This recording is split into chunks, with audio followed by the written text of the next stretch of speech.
એક એવું સ્થળ જે કુદરતી સૌંદર્ય અને પક્ષી જગતનું અનોખું સંગમ સ્થાન છે નળ સરોવર પક્ષી અભયારણ્ય. બરાબર.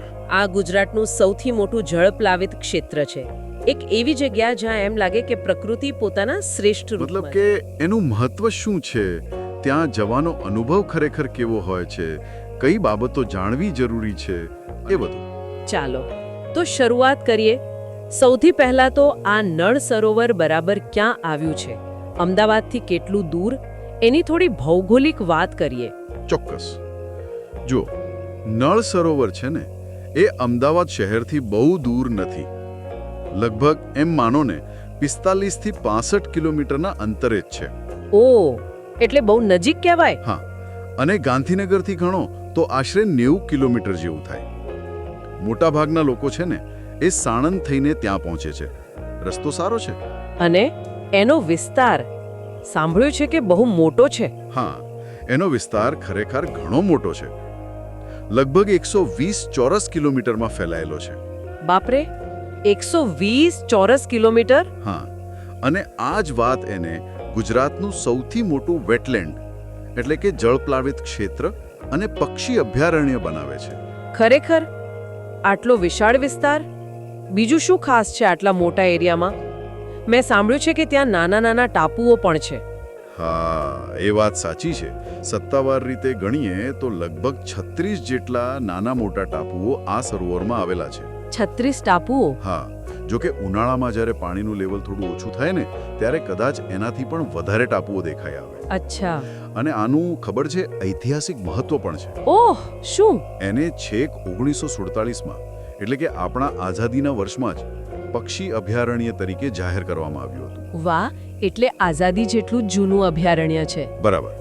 એટલે દુનિયાભરમાંથી જે પક્ષીઓ આવે છે એમના માટે આ એકદમ સુરક્ષિત ઘર જેવું છે અને સાચે જ ગુજરાતનું ગૌરવ કહેવાય. ચોક્કસ. પણ આટલું મોટું સરોવર, તો પાણીની ઊંડાઈ કેવી? બહુ ઊંડું છે? થોડો ડર લાગે એવું? ના ના, એ જ તો આની સૌથી રસપ્રદ વાત છે. આટલું મોટું વિસ્તાર છે, પણ સરોવરની સરેરાશ ઊંડાઈ તમને જાણીને નવાઈ લાગશે, બહુ ઓછી છે. કેટલી?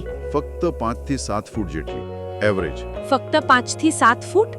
હા, અને કેટલાક સ્ત્રોતો તો એવું પણ કહે છે કે અમુક વિસ્તારોમાં તો 3-4 ફૂટ અને અમુક જગ્યાએ તો ખાલી 1 થી 2 ફૂટ જ ઊંડાઈ છે. શું વાત કરો છો? ખાલી 1 થી 2 ફૂટ? એટલે ત્યાં તો આપણે ચાલીને પણ જઈ શકીએ. બરાબર, એકદમ.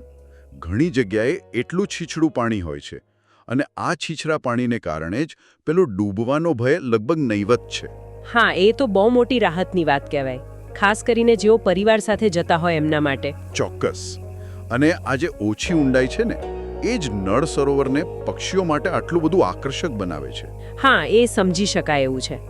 છીછરું પાણી એટલે કદાચ ઘણા પક્ષીઓ, ખાસ કરીને પેઇન્ટેડ સ્ટોર્ક કે ફ્લેમિંગો જેવા, એમને પોતાનો ખોરાક શોધવામાં બહુ સરળતા રહેતી હશે. એકદમ સાચી વાત. આ છીછરું પાણી, પછી ત્યાં ઉગતી ખાસ પ્રકારની જલચર વનસ્પતિ, માછલીઓ અને અસંખ્ય નાના જીવજંતુઓ, આ બધું મળીને પક્ષીઓ માટે ખોરાકનો ખજાનો પૂરો પાડે છે. આ જ કારણે નળ સરોવર એક બહુ જ મહત્વનું ઇકોસિસ્ટમ એટલે કે પારિસ્થિતિક તંત્ર છે. હવે આપણે એના મુખ્ય આકર્ષણ પર આવીએ, એટલે કે પક્ષીઓ. હા, ચોક્કસ. આ છીછરું પાણી અને આટલો મોટો વિસ્તાર એટલે પક્ષીઓ માટે તો જાણે સ્વર્ગ જ હશે. કેટલા પ્રકારના અને અંદાજે કેટલા પક્ષીઓ આવતા હશે અહીં? જુઓ, નળ સરોવર છે ને, એ 200 થી પણ વધારે જાતિના પક્ષીઓનું ઘર છે. 200 થી વધુ જાતિ? હા, અને દર વર્ષે ખાસ કરીને શિયાળાની સિઝનમાં લાખોની સંખ્યામાં પક્ષીઓ અહીં મહેમાન બનીને આવે છે. એક સ્રોત એવું કહે છે કે 2002માં એક ગણતરી થઈ હતી. હા, એ મુજબ અહીં લગભગ 2.5 લાખ એટલે કે 2,50,000 પક્ષીઓ નોંધાયા હતા. 2.5 લાખ? અકલ્પનીય આંકડો છે આ તો. હા, અને એમાંથી પણ લગભગ 1,19,000 તો ખાલી બતક અને હંસ જ હતા. અચ્છા, તો આ બધા પક્ષીઓ સૌથી વધુ કયા સમયે જોવા મળે? મુલાકાત માટે બેસ્ટ ટાઈમ કયો ગણાય? સૌથી શ્રેષ્ઠ સમય શિયાળાનો જ છે, મુખ્યત્વે નવેમ્બરથી ફેબ્રુઆરી મહિના દરમિયાન. આ સમયે એક તો વાતાવરણ બહુ સરસ હોય છે અને બીજું જે યાયાવર પક્ષીઓ છે એટલે કે માઇગ્રેટરી બર્ડ્સ, એ મોટી સંખ્યામાં અહીં આવી પહોંચે છે. યાયાવર પક્ષીઓ એટલે એ કેટલા દૂરથી આવતા હશે? હજારો કિલોમીટરનું અંતર કાપીને આવે છે. હજારો કિલોમીટર. દાખલા તરીકે કોઈ ઉદાહરણ છે આપણી પાસે સ્ત્રોતોમાંથી? હા, એક સ્રોતમાં સફેદ બગલાનો ઉલ્લેખ છે, જેની ડોક થોડી વાંકી ચૂકી હોય અને ચાંચ પણ થોડી વિચિત્ર દેખાય. અચ્છા. એ પક્ષીઓ મધ્ય યુરોપ જેવા દૂરના પ્રદેશોમાંથી લગભગ 3500 કિલોમીટરનું અંતર કાપીને અહીં આવે છે. 3500 કિલોમીટર? અદ્ભુત કહેવાય. પણ અહીં એવું તે શું ખાસ છે જે એમને આટલે બધે દૂરથી અહીં ખેંચી લાવે છે? એના મુખ્યત્વે 3 કારણો છે. એક તો ખોરાક, બીજું હૂંફ અને ત્રીજું પ્રજનન. ઓકે. એમના જે મૂળ વતન હોય, જે ઠંડા પ્રદેશોમાં હોય, ત્યાં શિયાળામાં બરફ પડે, સખત ઠંડી હોય, એટલે ખોરાક મળવો બહુ મુશ્કેલ બની જાય.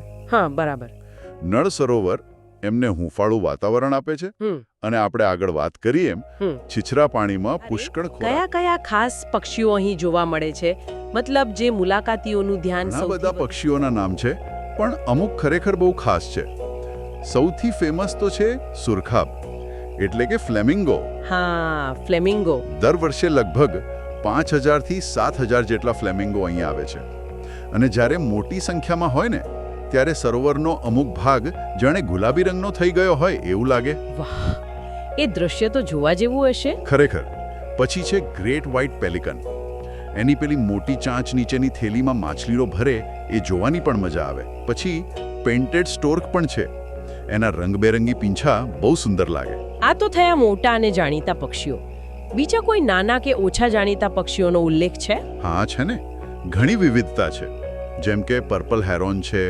શિકારી પક્ષીઓમાં ગ્રેટ સ્પોટેડ ઈગલ અને ઇજિપ્ટિયન વલ્ચર જેવા નામો પણ આવે છે. અચ્છા, શિકારી પક્ષીઓ પણ? હા. પછી નાના પક્ષીઓમાં ગ્રે હેડેડ સ્વમ્પ હેન છે, જેને કદાચ માર્શ હેરિયો તરીકે પણ ઓળખવામાં આવે.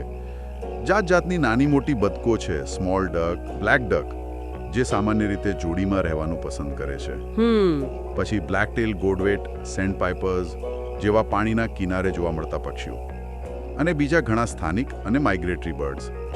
અને અલબત્ત આપણા જાણીતા ચકલી, કાબર, સમડી એ તો હોય જ. ખરેખર આ તો પક્ષીઓની એક આખી અલગ જ દુનિયા વસેલી છે ત્યાં. હા, આટલા બધા પક્ષીઓને આટલી નજીકથી જોવાનો અનુભવ કેવો હશે? ધારો કે કોઈ મુલાકાતી ત્યાં પહોંચે તો પછીની પ્રોસેસ શું હોય? ટિકિટ, પાર્કિંગ, એ બધું. જુઓ, ત્યાં પહોંચો એટલે કે વ્યક્તિ દીઠ ટિકિટનો ભાવ 50 રૂપિયા છે. ઓકે, વ્યાજબી કહેવાય. હા, પાર્કિંગની વ્યવસ્થા પણ છે. પણ 4 વ્હીલર માટેની ફી બાબતે સ્ત્રોતોમાં થોડો મતભેદ છે. એક જગ્યાએ 500 રૂપિયા લખ્યું છે તો બીજી જગ્યાએ 400 રૂપિયા. અચ્છા, એટલે એ થોડું ચેક કરી લેવું પડે ત્યાં જઈને. હા, એ ત્યાં પહોંચીને ખાતરી કરી લેવી વધુ સારી. અને સમયનું મહત્વ કેટલું, ક્યારે જવું શ્રેષ્ઠ રહે, આના પર ભાર મુકાયો છે. હા, સમયનું મહત્વ તો અહીં એમ. હા, સૌથી શ્રેષ્ઠ સમય છે વહેલી સવારનો.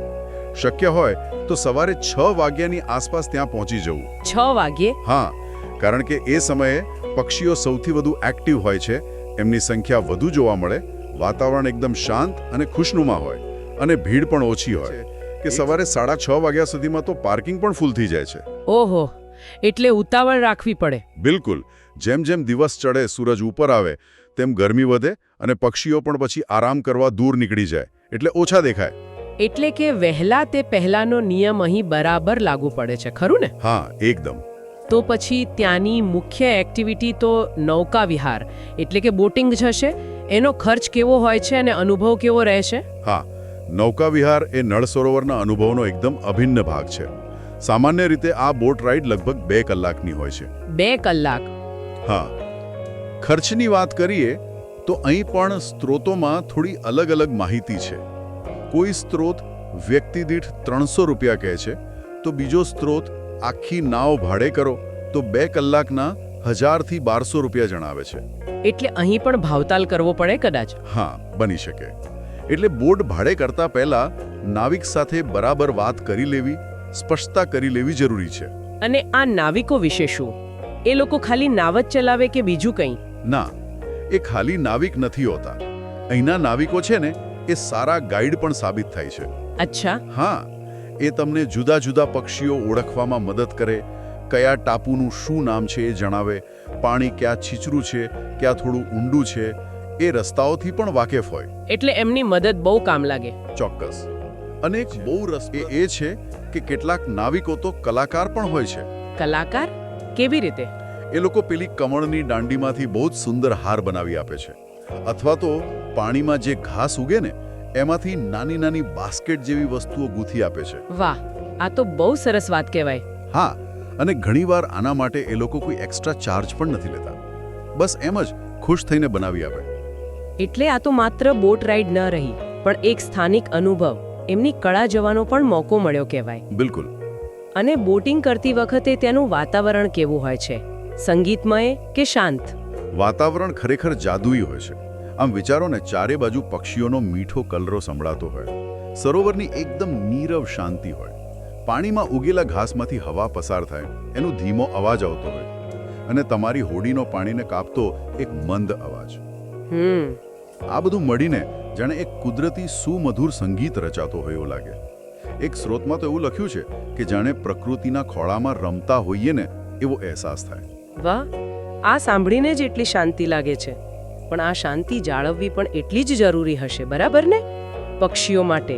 હા, એ બહુ જ મહત્વનું છે. પક્ષીઓને ખલેલ ન પહોંચે એ માટે શાંતિ જાળવવી ખૂબ જ જરૂરી છે. મોટો અવાજ કરો કે બહુ હલચલ કરો તો પક્ષીઓ ડરી જાય અને ઉડી જાય. બરાબર. તો બોટિંગ સિવાય બીજા કયા અનુભવો મુલાકાતીઓ લઈ શકે છે ત્યાં? જેમ આપણે વાત કરી કે પાણી ઘણું જ છીછરું છે, એટલે અમુક જગ્યાએ હોડીમાંથી ઉતરીને પાણીમાં થોડું ચાલી પણ શકાય. અચ્છા, પગપાળા ફરવાનો અનુભવ? હા. પછી ફોટોગ્રાફીના શોખીનો માટે તો આ જગ્યા સ્વર્ગ જેવી છે. વાઇલ્ડ લાઈફ ફોટોગ્રાફી, સુંદર લેન્ડસ્કેપ ફોટોગ્રાફી, કે પછી અત્યારે જે પ્રી વેડિંગ શૂટનો ટ્રેન્ડ છે એના માટે પણ લોકો આવે છે. હા, એ તો હોય જ. એક ધરામલા ટાપુ નામનો ઉલ્લેખ ખાસ આવે છે. ત્યાં મુલાકાતીઓ થોડો સમય રોકાઈ શકે, આરામ કરી શકે, અને ત્યાં જમવાની વ્યવસ્થા પણ હોય છે. ઓકે. અને બીજું એક તળાવનું નામ પણ હતું ને, ચોળાથડી? હા, ચોળાથડી તળાવ, જે સરોવરની અંદર જ આવેલું એક નાનું તળાવ છે. એ પણ એક જોવા જેવી જગ્યા છે. અને પેલું કમળવન અને ઊંચા ઘાસ વિશે પણ કંઈક વાત હતી? હા, એક સ્ત્રોતમાં કમળવનનો ઉલ્લેખ છે, જ્યાં સફેદ કમળ ખીલેલા જોવા મળે છે. એ દૃશ્ય પણ બહુ સુંદર હોય છે. 12 થી 15 ફૂટ ઊંચા કાશ્મીરી ઘાસનો. 12-15 ફૂટ ઊંચું ઘાસ? હા, એટલું ઊંચું હોય છે કે જ્યારે હોડી એની વચ્ચેથી પસાર થાય ને ત્યારે આજુબાજુ બીજું કંઈ દેખાય જ નહીં, જાણે કોઈ ભૂલભુલામણી. સુવિધાઓની વાત કરીએ તો એક વ્યૂ પોઈન્ટ કે વોચ ટાવરનો ઉલ્લેખ છે, જ્યાંથી સરોવરનો પેનોરામિક વ્યૂ મળે. પણ ત્યાં એક ઇન્ટરપ્રિટેશન સેન્ટર એટલે કે માહિતી કેન્દ્ર એ ચોક્કસ છે કે પક્ષીઓ વિશે અને આ સ્થળના પર્યાવરણ વિશે જો વધુ ડિટેલમાં જાણવું હોય તો આ સેન્ટરની મુલાકાત જરૂર લેવી જોઈએ. એ જરૂરી છે. હા, આ ઉપરાંત એન્ટ્રી ગેટ પાસે નાનો બગીચો છે, કેફેટેરિયા છે, વોશરૂમ છે, અને રોકાણ માટે ટેન્ટ જેવી બેઝિક સુવિધાઓ પણ ઉપલબ્ધ છે. અને જમવાનું પેલું ધરામલા ટાપુ પર શું વ્યવસ્થા હોય છે?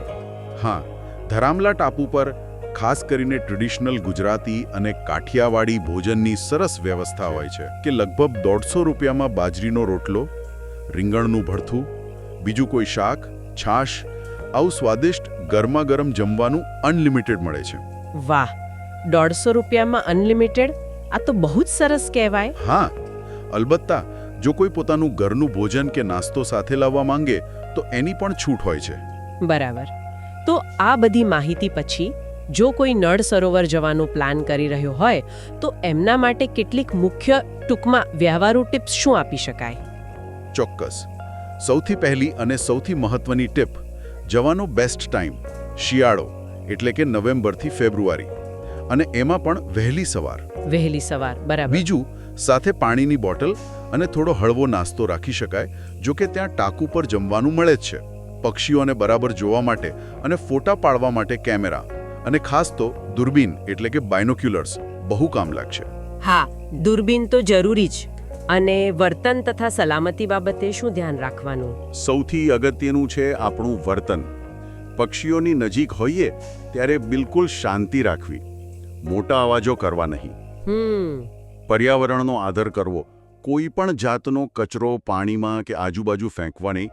ત્યાં જે ફોરેસ્ટ ડિપાર્ટમેન્ટ અને વાઇલ્ડલાઇફ સ્ટાફ આટલી મહેનત કરે છે આ જગ્યા સાચવવા, એમને સહકાર આપવો એ આપણી ફરજ છે. સાચી વાત છે. અને સલામતીની વાત કરીએ તો પાણી ભલે મોટાભાગે છીછરું છે, પણ ધ્યાન તો રાખવું જ પડે, ખાસ કરીને જો સાથે નાના બાળકો હોય તો. બરાબર. અને ટાઈમિંગનું પણ ધ્યાન રાખવું પડતું હશે ને, ક્યાં સુધી ખુલ્લું રહે? હા, સરોવરમાં એન્ટ્રી માટેનો સમય સામાન્ય રીતે સાંજે 5 વાગ્યા સુધીનો હોય છે અને 6 વાગ્યા સુધીમાં તો સરોવર વિસ્તારમાંથી બહાર નીકળી જ જવાનું હોય છે. ઓકે. અને એ પણ યાદ રાખવું કે શનિ, રવિ અને જાહેર રજાના દિવસોમાં અહીં ભીડ ઘણી વધારે હોય છે. એટલે જો શાંતિથી ભીડ વગર આ અનુભવ માણવો હોય, જો આખી વાતનો સાર કાઢવો હોય તો શું કહી શકાય? સારાંશ એ જ છે કે નળ સરોવર એ માત્ર ગુજરાતનું સૌથી મોટું વેટલેન્ડ નથી, પણ એક જીવંત, ધબકતું અને કુદરતી સૌંદર્યથી છલકાતું સ્થળ છે. હજારો કિલોમીટર દૂરથી આવતા યાયાવર પક્ષીઓ માટે આ એક ખૂબ જ મહત્વનું, નિર્ણાયક આશ્રયસ્થાન છે. અમદાવાદ જેવા મોટા શહેરની આટલી નજીક હોવા છતાં એક સાવ અનોખો, શાંત અને પ્રકૃતિની એકદમ નજીક લઈ જતો અનુભવ આપે છે. અને એ અનુભવ માણવાનો શ્રેષ્ઠ સમય? ફરીથી કહીશ, શિયાળાની વહેલી સવાર. એનાથી સારો સમય બીજો કોઈ નહીં. અને એ પણ એટલું જ મહત્વનું છે કે આ ફક્ત પક્ષીઓ જોવાની જગ્યા નથી, પણ આ એક ખૂબ જ સંવેદનશીલ પારિસ્થિતિક તંત્ર છે. એનું જતન કરવું, એને સાચવવું એ આપણા સૌની જવાબદારી છે. બિલકુલ. અહીં પ્રકૃતિના સાનિધ્યમાં જે શાંતિ અને એક કનેક્શનનો અનુભવ થાય છે, એ શહેરી ભાગદોડમાં ભાગ્યે જ મળે છે. એકદમ સાચી વાત. અને આ ચર્ચાના અંતે એક વિચારવા જેવો મુદ્દો મૂકી છે. કયો મુદ્દો? જો, એ બધા નળ સરોવરના અત્યારના સૌંદર્ય અને અનુભવની વાત કરે છે. હા, પણ આપણે ભવિષ્યનો પણ વિચાર કરવો જોઈએ. જેમ કે આબોહવા પરિવર્તન, એટલે કે ક્લાઇમેટ ચેન્જ, અને દિવસે ને દિવસે વધતી માનવીય પ્રવૃત્તિઓ. આ બધી બાબતો નળ સરોવર જેવા નાજુક અને સંવેદનશીલ ઇકોસિસ્ટમ પર કેવી અસર કરી શકે છે? ગંભીર પ્રશ્ન છે. અને ખાસ કરીને જે હજારો પક્ષીઓ દર વર્ષે આટલું અવિશ્વસનીય અંતર કાપીને હજારો કિલોમીટર દૂરથી અહીં આવે છે, એમના એ અદ્ભુત સ્થળાંતરના માર્ગો પર, એમના આ આશ્રય સ્થાનો પર ભવિષ્યમાં શું અસર પડશે? આ એક મોટો સવાલ છે જેના પર આપણે સૌએ વિચારવું રહ્યું. ખરેખર, આ એક ખૂબ જ મહત્વનો અને વિચાર માંગી લે એવો પ્રશ્ન છે. ભવિષ્યની ચિંતા અત્યારથી કરવી જરૂરી છે.